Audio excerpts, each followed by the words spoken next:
பிரியமானவர்களே, உங்கள் யாவருக்கும் ஆண்டவராகிய இயேசு கிறிஸ்துவின் நாமத்தினாலே காலை வணக்கத்தையும் வாழ்த்துதலையும் தெரிவித்துக் கொள்கிறேன். கர்த்தருடைய கிருபை நம் அனைவரோடு கூட இருப்பதாக. இந்த நாளின் காலை வேளையிலும் கர்த்தர் நமக்கு தருகிற வேத வார்த்தை சங்கீதங்களின் புஸ்தகம் 100வது சங்கீதம் 1வது வசனம் இவ்விதமாய் சொல்லுகிறது: பூமியின் குடிகளே, எல்லாரும் கர்த்தரை கம்பீரமாய் பாடுங்கள் என்று சொல்லி வேதம் நமக்கு கூறுகிறது. ஆம், எனக்கு அருமையானவர்களே, இந்த காலை வேளையிலே இதே வசனத்தையே நான் உங்களோடு கூட பேச விரும்புகிறேன். பூமியின் குடிகளே, எல்லாரும் கர்த்தரை கம்பீரமாய் பாடுங்கள். இன்றைக்கு தேவ சமூகத்திலே அற்புதங்களையும் அடையாளங்களையும் பெற்றுக்கொள்ளுகிற ஒரு வழி கர்த்தரை துதித்து பாடுவது, தேவனை மகிழ்ச்சியாய் புகழுவது.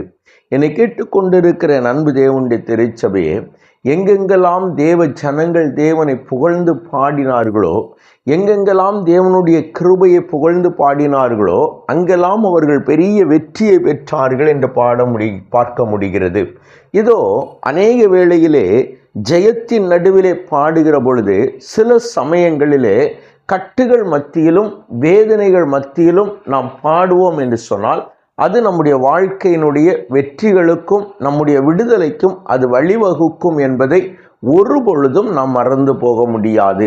என்னை கேட்டுக்கொண்டிருக்கிற என் அன்பு தேவனுடைய பிள்ளைகளே, வேதாகமத்தின் ஒரு சம்பவத்தை நான் உங்களுக்கு ஞாபகப்படுத்தலாம் என்று நினைக்கிறேன். இதோ பவுலும் சீலாவும் அவர்கள் வழக்கமாய் செபிக்கிற ஒரு இடத்திற்கு போய்கொண்டிருக்கிற பொழுது, ஒரு குறி சொல்லுகிற ஆவியை உடைய ஒரு பெண் அவர்களை பின்தொடர்ந்து, இவர்கள் தேவனுடைய ஊழியக்காரர்கள், இரட்சிப்பின் வழியை நமக்கு அறிவிப்பார்கள் என்று சொல்லி சத்தமிட்டு சொல்லி கொண்டே வந்தபடியினாலே, ஒரு நாள் பவுல் திரும்பி பார்த்து அவளிடத்தில் இருக்கிற அந்த குறி சொல்லுகிற ஆவியை பார்த்து, இயேசுவின் நாமத்தினாலே உனக்கு கட்டளையிடுகிறேன், நீ புறப்பட்டு இவளை விட்டு போன்னு சொன்ன உடனேயே அந்த ஆவி புறப்பட்டு போயிட்டு, அவளாலே ஆதாயம் பெற்றவர்கள் இவர்களை பிடித்து அடித்து அதிகாரிடத்தில் ஒப்புவித்து இவர்களை சிறைச்சாலையில் அடைத்து போடுகிறார்கள்.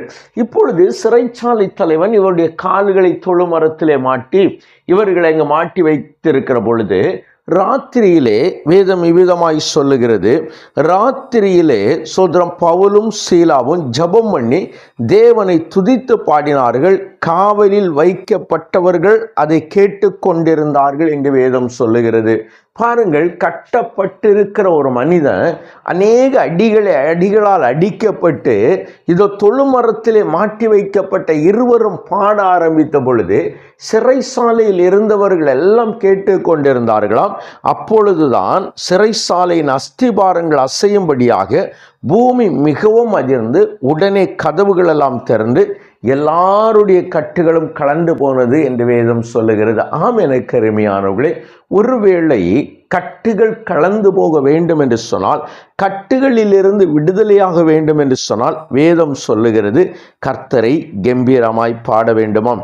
எங்கெங்கெல்லாம் தேவனை பாடி மகிமைப்படுத்துகிறோமோ, எங்கெங்கெல்லாம் கர்த்தரை பாடி அவரை கீர்த்தனம் பண்ணுகிறோமோ, அங்கெல்லாம் கர்த்தர் ஒரு பெரிய விடுதலையை கொடுக்கிறார், பெரிய மகிமையை கொடுக்கிறார்.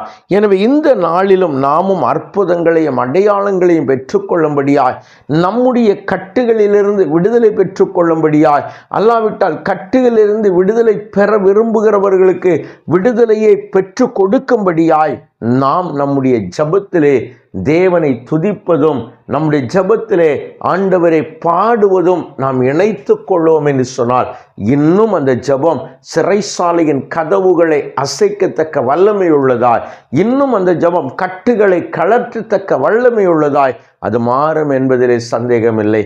எனவே இதை நாம் செய்து தேவ கிருபையை பெற்றுக்கொள்ளும்படியாய் கண்களை மூடி ஜெபிப்போமா? எங்களை நேசிக்கிற எங்கள் நல்ல தகப்பனே, இந்த நல்ல வேளைக்காய் உமக்கு நன்றி. ஆம் ஆண்டவரே, இந்த காலை வேளையிலே கர்த்தர் எங்களுக்கு கற்பித்திருக்கிறே, கர்த்தரை கம்பீரமாய் பாடுங்கள் என்று சொல்லி. ஆண்டவரே, எங்களை நேசிக்கிற தெய்வம் நீர் ஆண்டவரே. இப்பொழுதும் ஆண்டவரே உம்மை கம்பீரமாய் பாடி ஆண்டவரே எங்கள் கட்டுகளின் மத்தியிலும் எங்களுடைய சிறைகளின் மத்தியிலும் செயல்பட முடியாமல் அடைத்து வைக்கப்பட்டிருக்கிற சூழ்நிலையிலும் கட்டி வைக்கப்பட்டிருக்கிற சூழ்நிலை பாடலையிலும் ஆண்டவரே நாங்கள் பாடி விடுதலையை பெற்றுக்கொள்ளும்படியாய் தேவ சமூகத்திலே வந்து நிற்கிறோம். ஆண்டவரே, தேவ மகிமை எங்களை சூழ்ந்து கொள்ளட்டும். என் ஆவியானுடைய கிருபை எங்களை நிறைத்து கொள்ளட்டும். கர்த்தர் எங்களோடு கூட வாரும். ஆண்டவரே, உம்முடைய கிருபையை என் ஆண்டவர் எங்களுக்கு அளித்தருள வேண்டும் என்று ஜெபிக்கிறோம். கிருபையாய் நடத்துகிற கர்த்தர் தொடர்ந்து எங்களை தம்முடைய கிருபையின் மறைவுக்குள்ளாய் என் ஆண்டவர் முடிசூட்டிக் கொள்ளுவீராக. நீர் மாத்திரம் போதுமானவராயிரும். தொடர்ந்து எங்களை வழிநடத்தும். இயேசுவின் நாமத்தில் ஜெபிக்கிறோம் எங்கள் ஜீவனுள்ள நல்ல பிதாவே. ஆமேன், ஆமேன், ஆமேன்.